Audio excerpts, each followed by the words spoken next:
तज्जयति परम ज्योति समम समस्तैरनन्तपर्यायै दर्पणतल्लिव सकला प्रतिफलति पदार्थमालिका यत्र गुरुवः पान्तिनो नित्यं ज्ञानदर्शननायका चारित्रार्णो गंभीरा मोक्षमार्गोपदेशका। अहिंसा परमो धर्म की परम पूज्य आचार्य भगवंत गुरुदेव श्री विद्यासागर जी महाराज की, वर्तमान आचार्य परमेष्ठी गुरुदेव श्री समय सागर जी महाराज की, समस्त मुनि संघ की।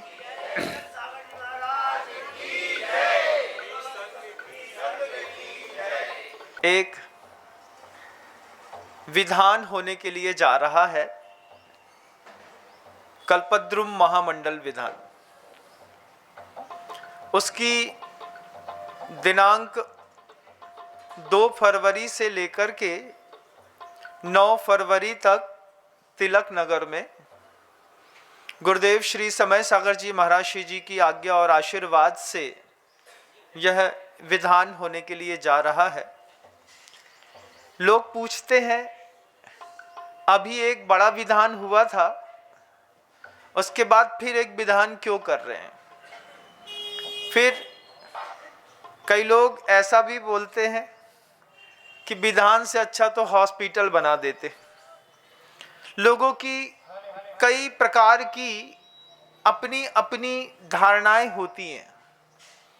मुंडे मुंडे मतिर भिन्ना, ये सूत्र हम लोगों ने पढ़ा, तब जाकर के ये मुंडा सही हुआ। नहीं तो आदमी एक दूसरे को समझाने में जिंदगी निकाल दे। तुम्हें समझाएं कि तुम्हें समझाएं कि तुम्हें समझाएं। हम सोचते थे पहले कि कितने लोगों को समझाना पड़ता है। फिर एक सूत्र आ गया, मुंडे मुंडे मतिर भिन्ना। हर आदमी का अपना दिमाग होता है। जिसके सिर पे बाल नहीं है वे हॉस्पिटल की बात करत, और जिनके सिर में बाल हैं वे बातें नहीं करें। दुनिया भर की बातें रहती हैं। आपके लिए नहीं बोल रहे हैं, अपने ऊपर मत लइयो, आप तो बहुत अच्छे हो। कल्पद्रुम महामंडल विधान क्या है, क्यों है? एक बार गुरु जी से पूछा था। गुरु जी के सन्निधि में नेमावर में हुआ था। आचार्य भगवंत ने कहा, वे शब्द आपके पास रख रहा हूं। गुरु जी ने कहा कि कल्पद्रुम महामंडल विधान का मुख्य यजमान कर्ता चक्रवर्ती होता है। दुनिया भर के विधान सौधर्मेंद्र से शुरू होते हैं। कल्पद्रुम महामंडल विधान चक्रवर्ती से शुरू होता है। वो चक्रवर्ती कैसा होता है? 18 करोड़ घोड़े, 84 लाख हाथी, 14 रत्न, चेतन 7, अचेतन 7, 9 निधियां, इसके साथ षटखंड का अधिपति। पहला कल्पद्रुम महामंडल विधान किया था भरत चक्रवर्ती ने आदिनाथ भगवान जी के समूह शरण में जाकर के। इतिहास देख लेते हैं, थोड़ा काम करने में सरलता और सहजता हो जाती है। पहला विधान, सबसे पहले कल्पद्रुम महामंडल विधान भरत चक्रवर्ती ने आदिनाथ भगवान जी के समूह शरण में जाकर के किया था। कैसा था वो विधान कि जब चक्रवर्ती ने विधान की संयोजना करी थी तो पैर धोने का सोने का कुंड बनाया था। सोचिए आप, पहनने को अभी यहाँ पे गले में एक आध चैन पतली सी मिल जाए तो भी आदमी फूलों नहीं समाए। 2.5 ग्राम की दैयो भैया, 1.5 की हो तो और बता दो। वहां पर सोने के कुंड से आदमी पैर धोकर के प्रवेश करता था। फिर चक्रवर्ती इतनी द्रव्य चढ़ाता था, कितनी द्रव्य चढ़ाता था, आप कभी पढ़ के देखें आपको दिखेगा।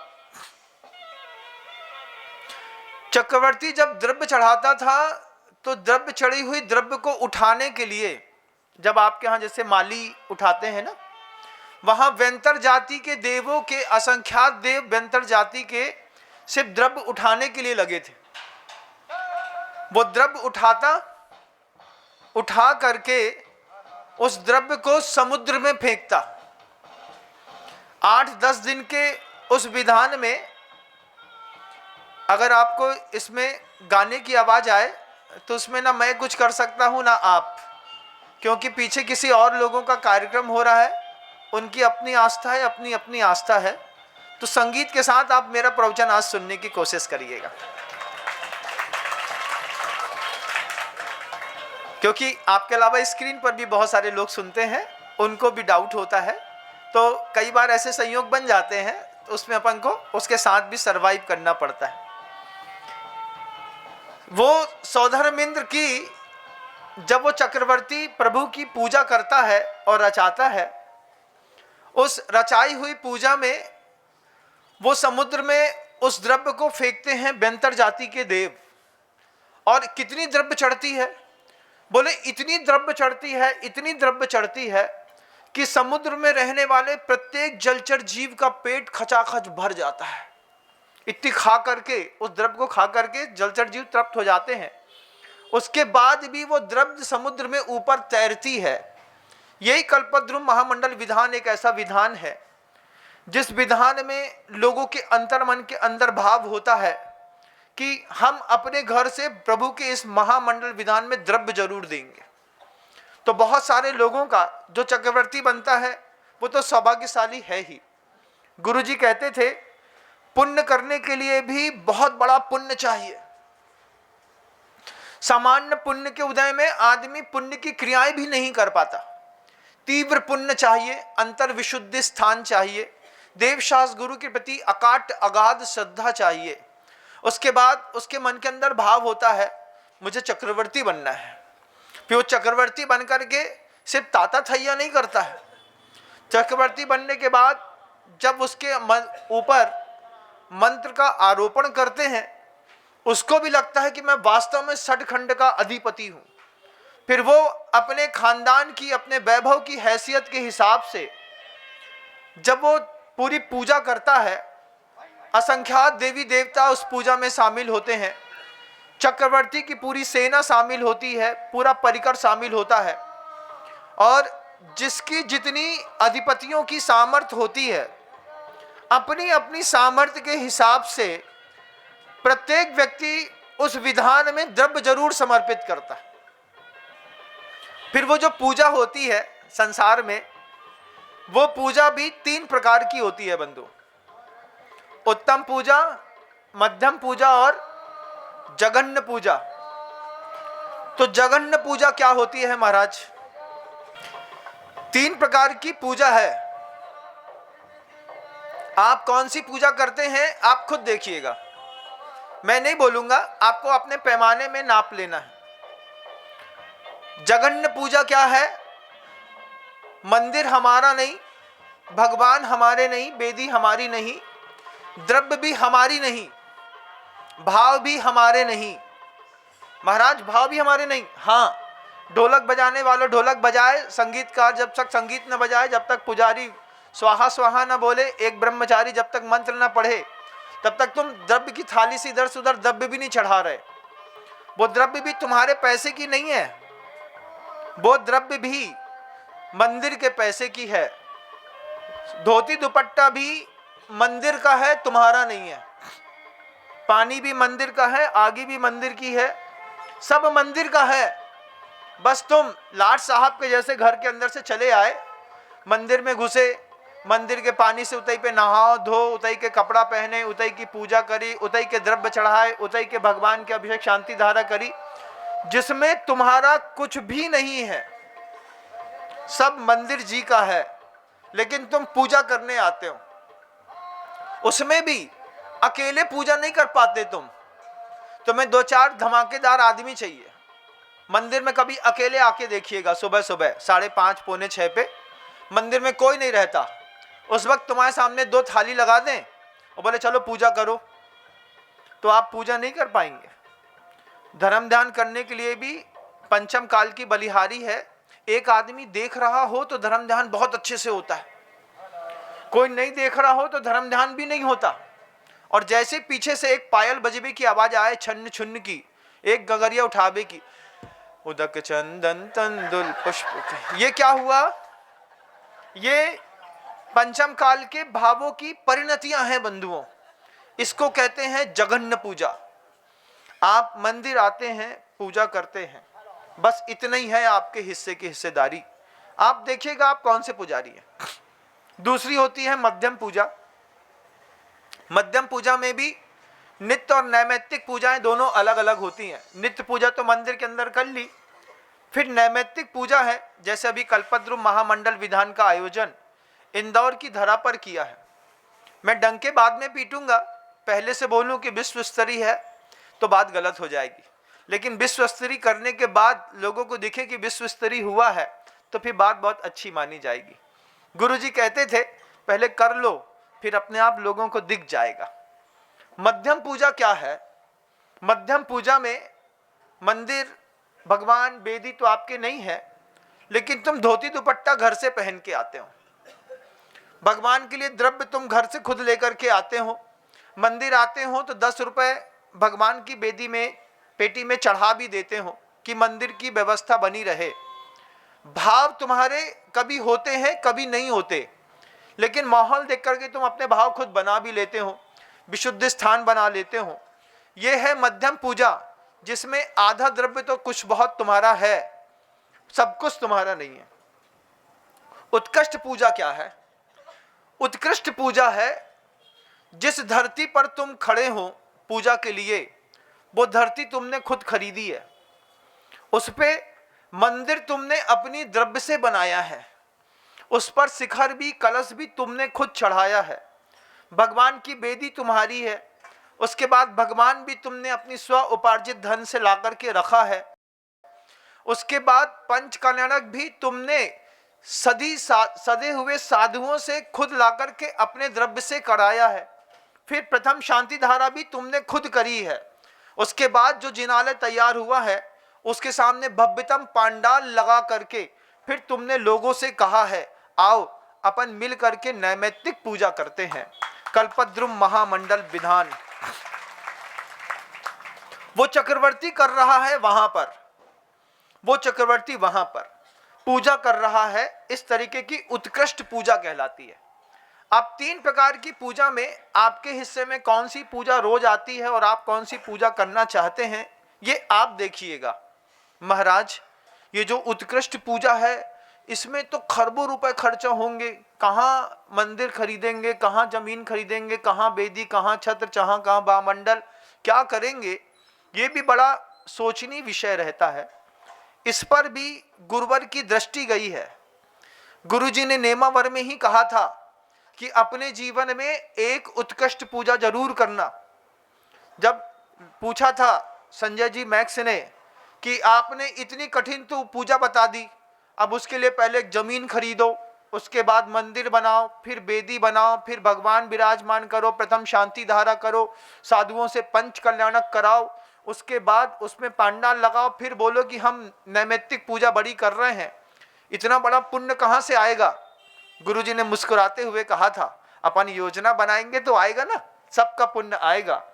फिर गुरुवर ने सहस्त्रकूट जिनालय और बड़े बड़े जिन मंदिरों के लिए एक आकार दिया, आशीर्वाद दिया। उसमें एक सर्वतोभद्र जिनालय आपके इस शहर के अंदर भी बन रहा है।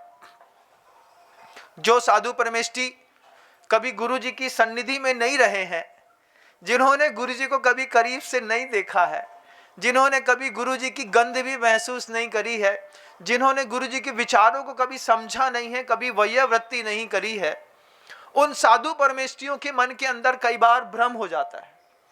उनको लगता है, अभी एक साधु परमेष्ठी का मैंने उद्बोधन सुना था, उसमें उन्होंने कहा कि 10,000 की मूर्ति है 2 लाख में देते हैं, और इस तरीके से जनता को भ्रमित करते हैं और ठगते हैं। मैंने सुना तो मैं सुन के रह गया।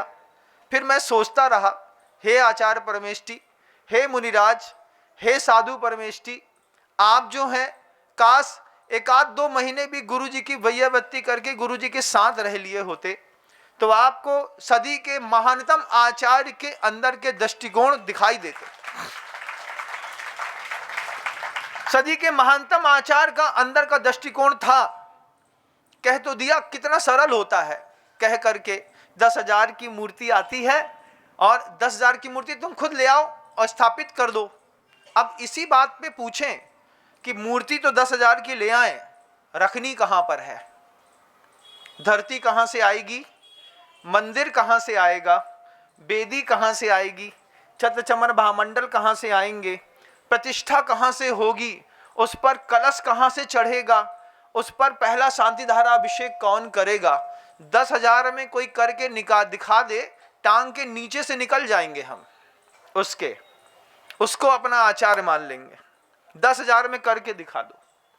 फिर आचार्य भगवंत की वो भावना, गुरुजी ने कहा कि जीवन में एक बार अपने अपने जीवन काल में सर्वोत्कृष्ट पूजा जरूर करना।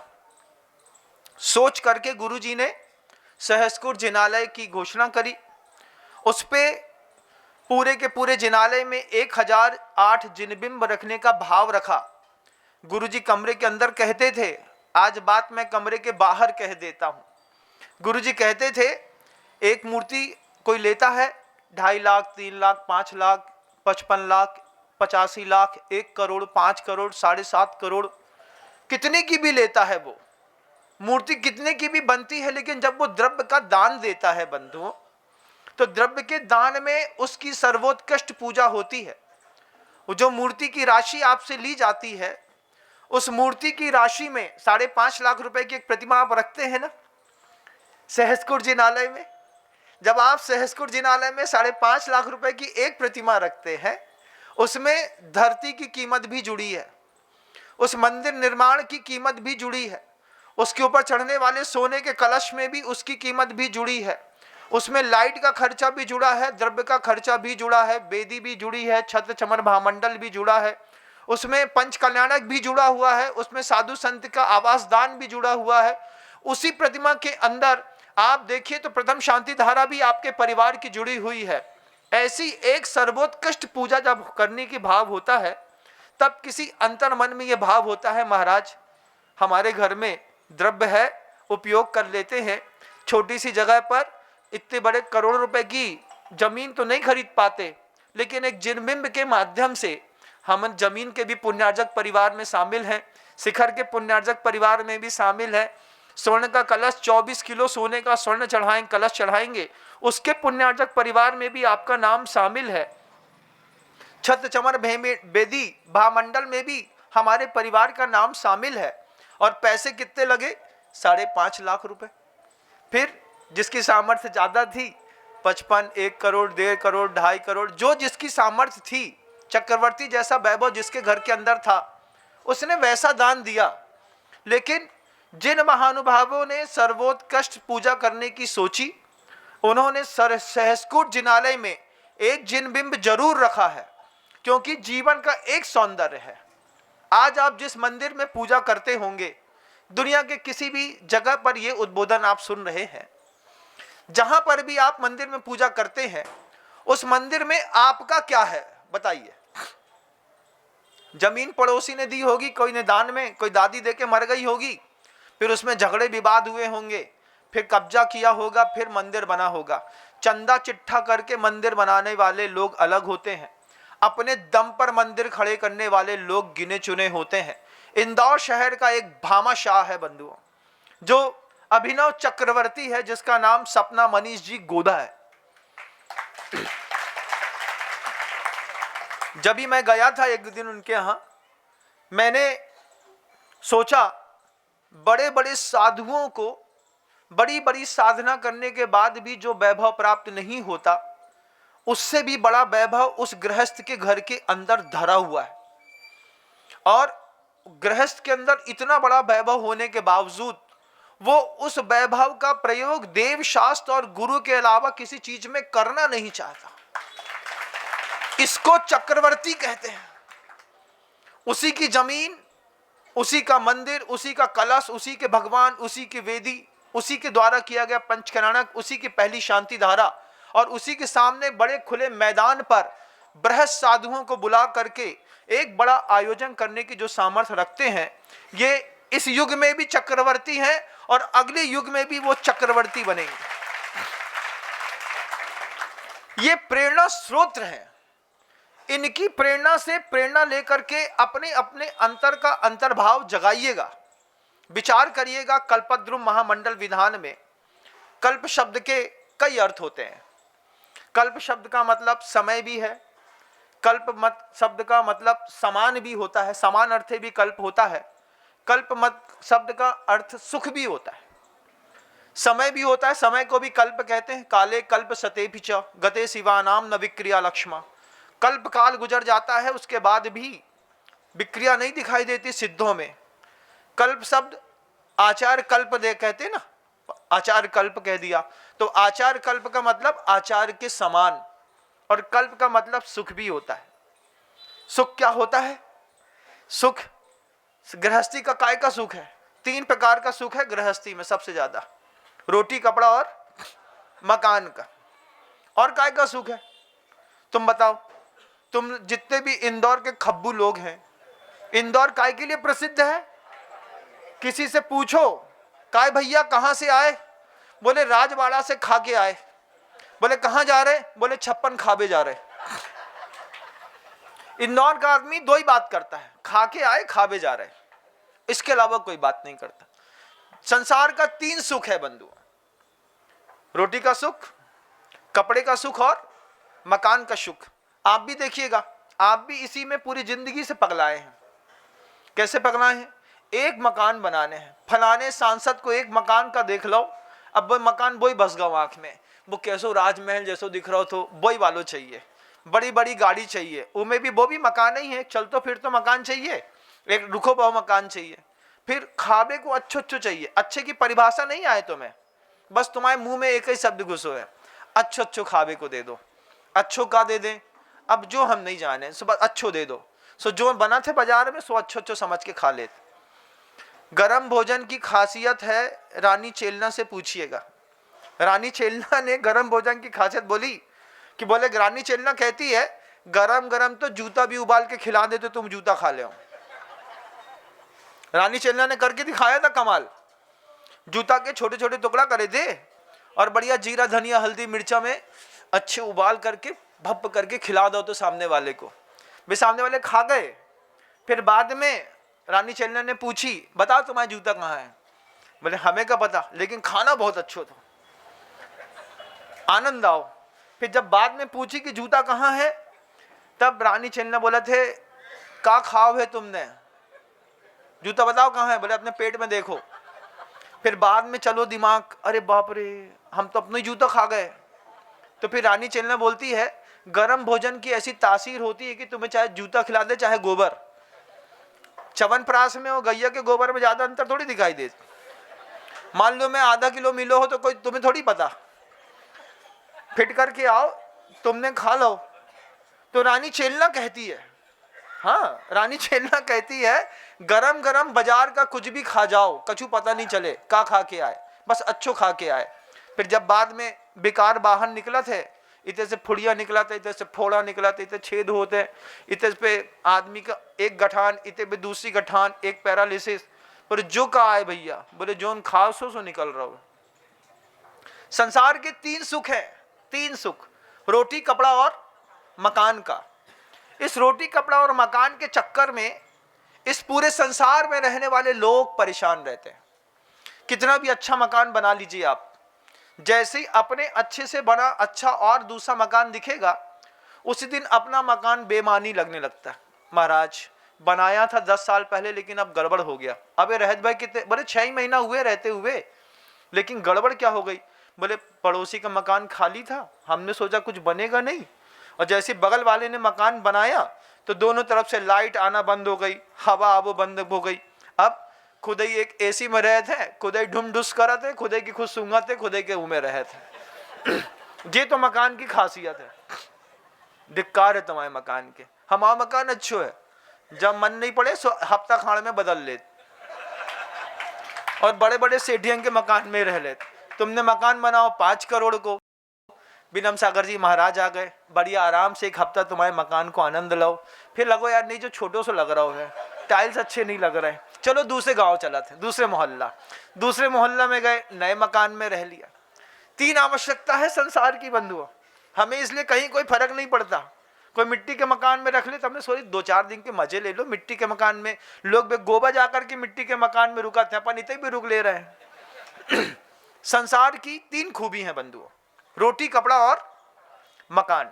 इसके अलावा चौथा कुछ नहीं चाहिए तुमको। इसमें वैरायटियां 1000 हो सकती हैं। कितनी भी अच्छी साड़ी पहन लो, लेकिन दूसरी महिला के शरीर पे एक दूसरी अच्छी साड़ी दिख गई, वही में दिमाग खराब है। जिस सिल्क की पहन के आई है 40,000 की हुई है, लेकिन हमें चाहिए चाहे कच्छु हो जाए।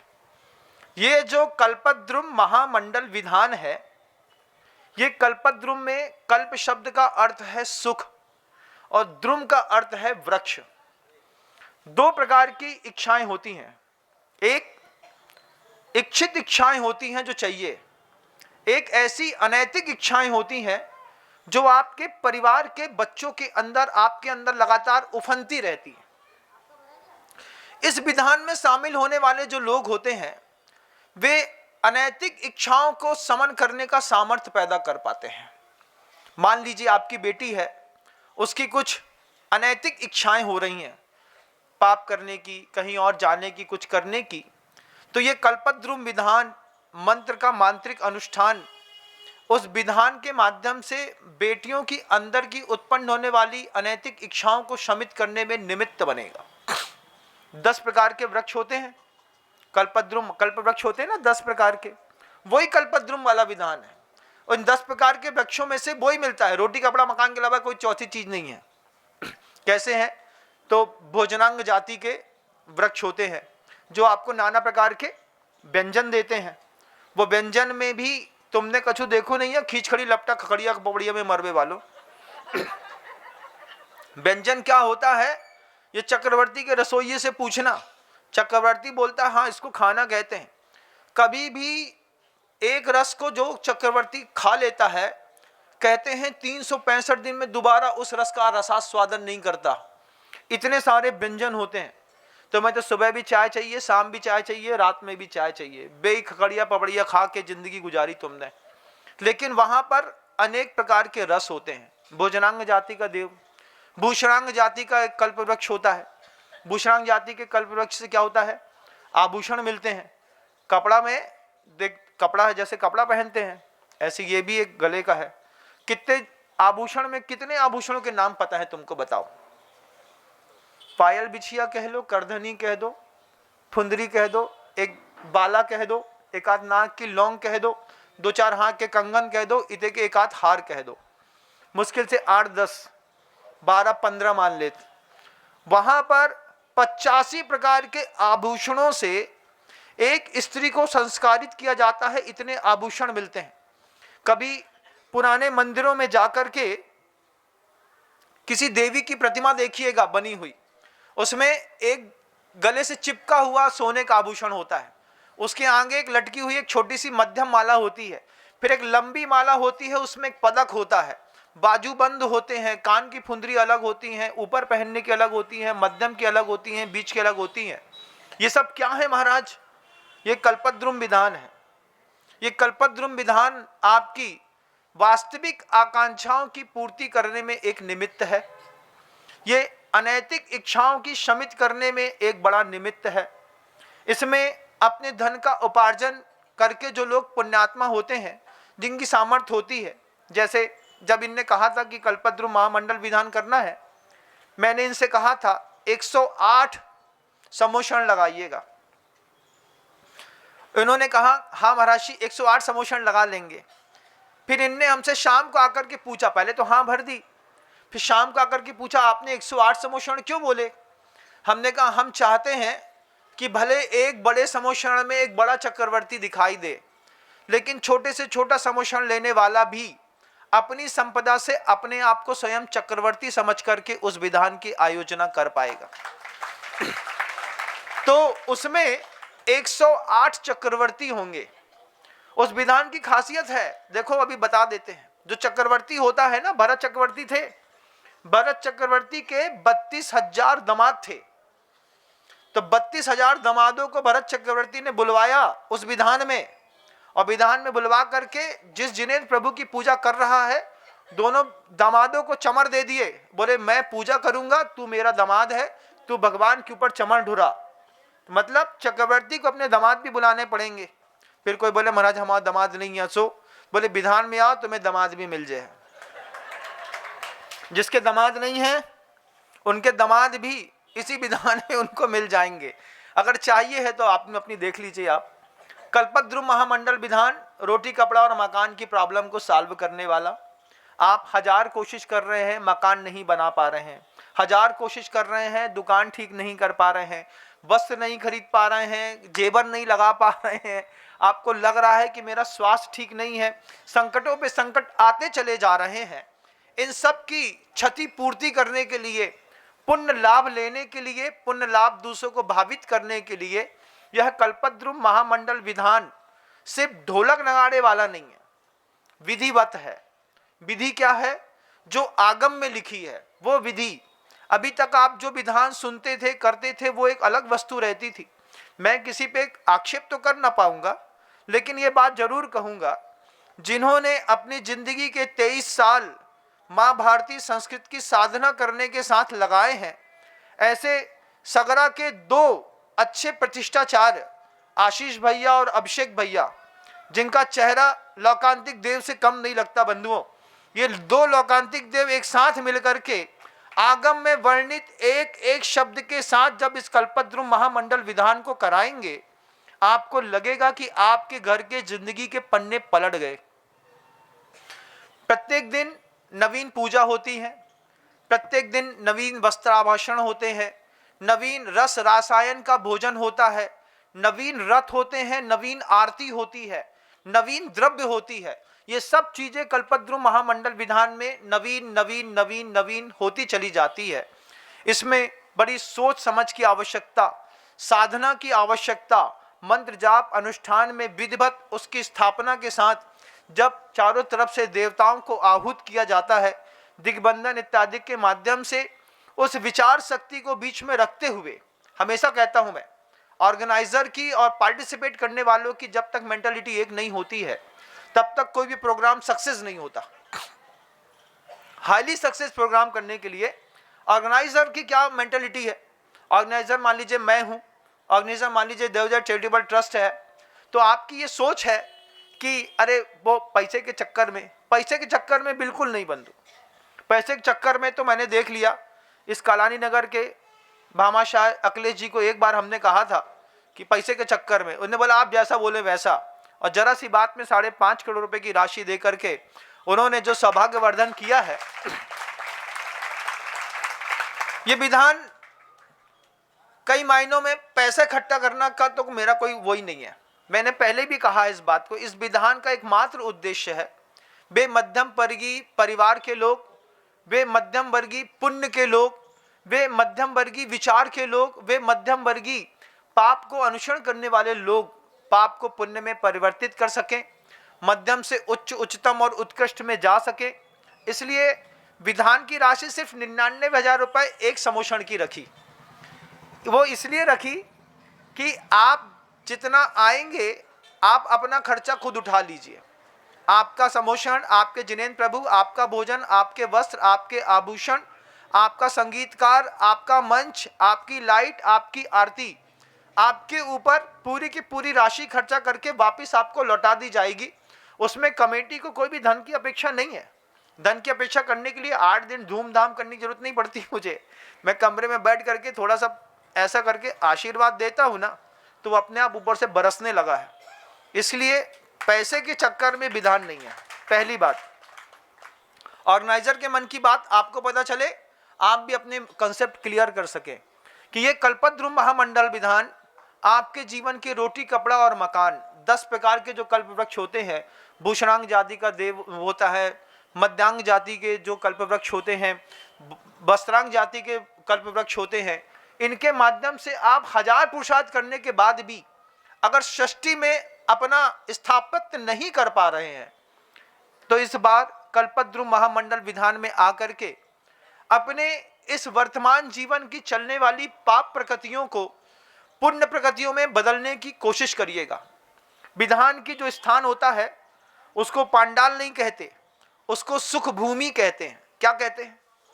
सीखो शब्द बोलना। वो जो स्थान होता है उस स्थान को सुख भूमि कहते हैं।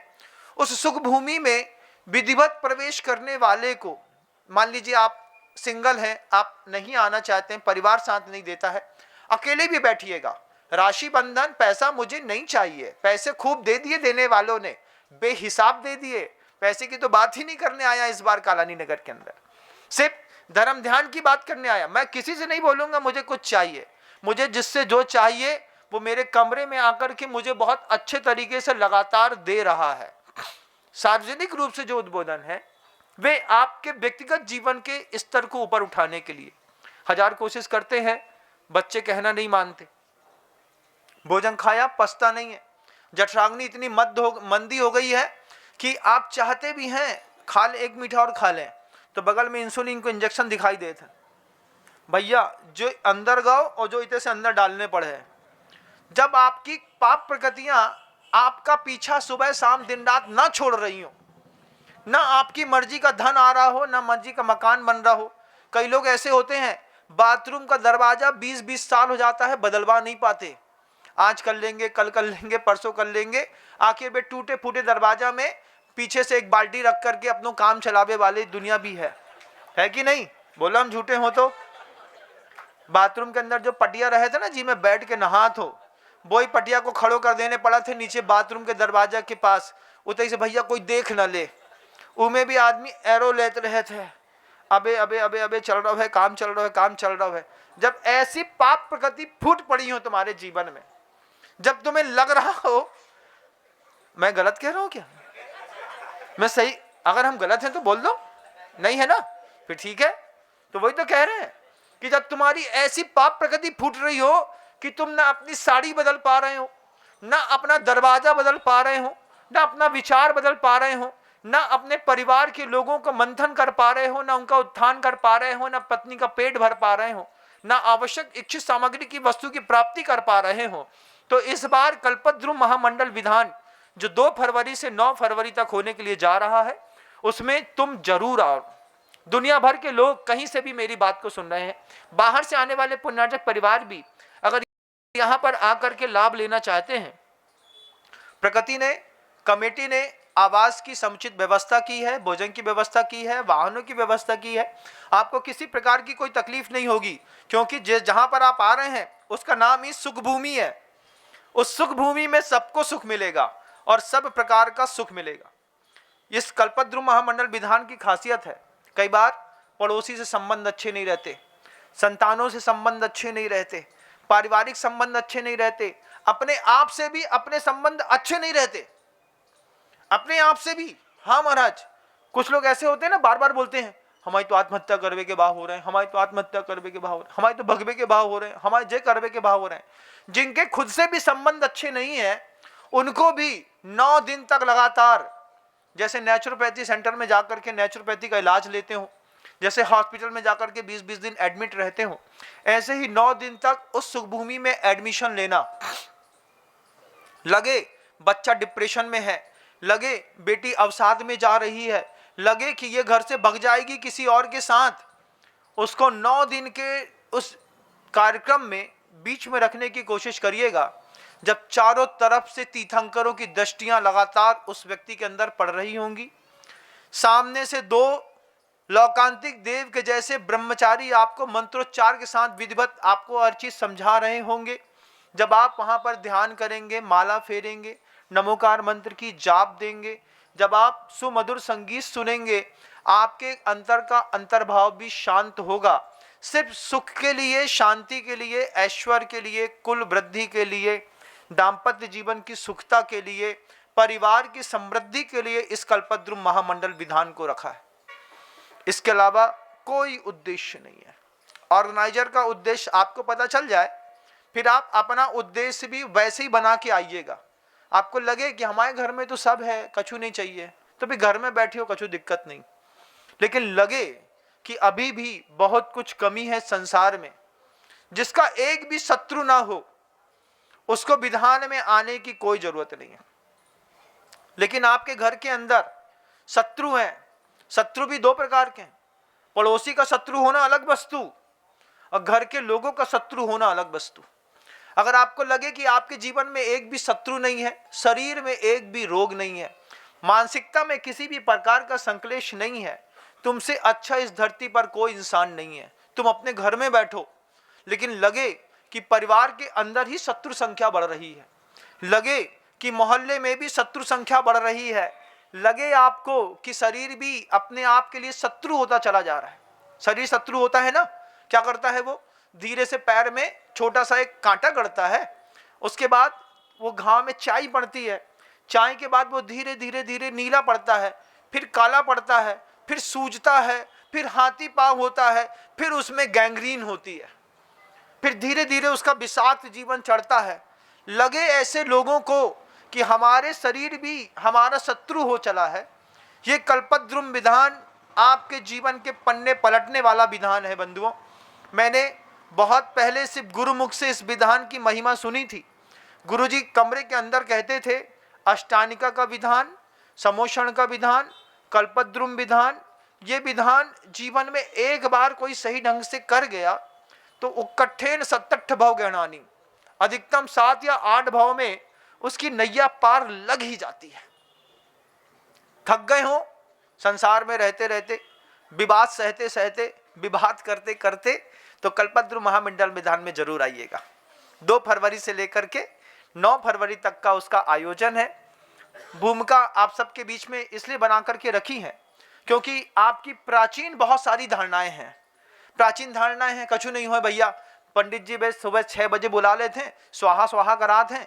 ऐसा स्वाहा स्वाहा नहीं होता। सस्वर पाठ होता है, यहाँ पे ब्रह्म स्थापित किया जाता है, पिच मॉड्यूलेशन टोन सब सेट करी जाती है खुद के गले की। साधु उसके पहले मालाएं फेर चुका होता है, उसके बाद जब वो शांति धारा पढ़ता है, जब ओम ह्रीम श्रीम क्लीम एम अरहम बम बम मम मम हम सम सम तम तम कहता है, एक एक बीजाक्षर के रक्षक हजार हजार जो देव होते हैं वे सब उस प्रकृति में आकर के उपस्थित होते हैं। इन सब की अपनी एक महिमा और बहुमान है। उस बहुमान को दिखाने के लिए हम सब ने एकत्रित सौभाग्य प्राप्त किया है। आप लोगों में से बहुत सारे ऐसे पुण्यार्जक परिवार हैं जिन्होंने उत्कृष्ट पूजा करी है इस धरती पर रहते हुए, जिन्होंने गुरुवर के आशीर्वाद से बनने वाले जिनालयों में जिनबिंब रखा है, बड़ी बड़ी प्रतिमाएं का सौभाग्य प्राप्त किया है। वे उत्कृष्ट पुण्य के पुण्यार्जक परिवार हैं। मध्यम पुण्य के पुण्यार्जक परिवार भी कई हैं। अपनी द्रव्य सामग्री लेकर के घर से रोज आते हैं, मंदिर में पूजा करते हैं और चले जाते हैं। और जघन्य पुण्यार्जक परिवार भी कई हैं जिनका ना मंदिर है, ना जमीन है, ना भगवान है, ना बेदी है, ना कुछ है, ना वहाँ पे द्रव्य है, ना धोती, ना दुपट्टा, ना पानी, कुछ नहीं। लेकिन फिर भी उनका सौभाग्य है कि उनको जिनकुल मिला है। जिनकुल मिले हुए व्यक्ति को चक्रवर्ती बनना हो तो चक्रवर्ती की भूमिका जरूर तय करनी पड़ेगी। आप देखिए, मैं तो खुद ही सोच रहा हूँ कि इसका चक्रवर्ती, जो पहला चक्रवर्ती होगा वो कैसा होगा, कौन होगा, किसके मन के अंदर वो भाव उबड़ रहा होगा। हमें चक्रवर्ती बनना है, इस विधान की भूमिकाएं तय करनी है। और आगम ग्रंथ झूठे नहीं है।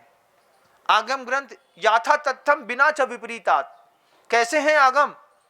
जैसा है बिल्कुल वैसा कह रहा हूं, बिना किसी विपरीतता के। अगर जिनवाणी में विश्वास है, परलोक पे विश्वास है, पाप पुण्य पे विश्वास है, देव शास्त्र गुरु पे विश्वास है, तो अपनी द्रव्य का खुद उपयोग करिएगा। पैसे कमाने की दुनिया पड़ी है, पड़ी रहेगी, लेकिन एक छोटा सा मंडल 99,000 रुपए की राशि का लेकर के भी 9 दिन तक परिवार के साथ मिलकर के धर्म ध्यान कर पाए, तब समझना कि पुण्य करने के लिए भी जो बड़ा पुण्य चाहिए था, उस बड़े पुण्य का उदय आ गया। कई माँ बहनें ऐसी हैं बंधुओं, पर्याय की ऐसी अनिश्चितता रहती है, रोती हैं आकर के, भगवान एक दिन मिल जाए विधान तो सौभाग्य है। वे घर के अंदर रो रो करके विधान करती हैं। उनके विधान भी वहां की कही हुई विधान से भी बड़े होते हैं, जिनका देह तो घर के अंदर रहती है और अंदर का अंतर्भाव 24 घंटे विधान में लगा रहता है। आंख बंद करके सोचती है कोई लौकांतिक बन करके प्रभु का अभिषेक कर रहा होगा, वहां पूजा हो रही होगी, लोग नृत्य कर रहे होंगे, मैं अभागिन अपने घर में कर्म के उदय के कारण यहाँ पर बैठी हूँ। अपने जीवन के इस कर्म के पाप को भी काटने की कोशिश करना। ये विधान कई मायनों में आपकी जिंदगी के पन्ने पलटने वाला है। शब्दों को विराम दे रहा हूं इसलिए क्योंकि मेरा भाव है कि कोई चूक न जाए, एक भी व्यक्ति ना चूक जाए। इसकी बहुत अच्छी सुंदर संयोजना सूत्रधार के रूप में हमारे बीच में राजेंद्र जी वास्तुकार जी हैं, जिनका वास्तु का ऐसा गजब का प्रभाव है कि वो पूरा का पूरा कार्यक्रम स्थल उन्होंने अपने पूरे डायामीटर से 23 लोगों की टीम के साथ मिलकर के स्थापित किया है। सुख भूमि बनाने की पहली भूमिका उनकी है और उसके बाद उसके अध्यक्ष के रूप में राहुल जी जैन, राहुल स्पोर्ट्स वर्ड्स वालों को इस बार प्रथम भूमिका में रखा है। उनके नेतृत्व में पूरी टीम दयोदय परिवार की काम कर रही है। उन सबको शुभकामनाएं देता हूं, आशीर्वाद भी देता हूं कि वे इस महान आयोजन में पूरे इंदौर शहर और बाहर से आने वाले लोगों को धर्म लाभ के लिए अच्छी भूमिका तय कर सकें। शब्दों को विराम देता हूं। गुरुदेव श्री विद्यासागर जी महाराज श्री जी की जय।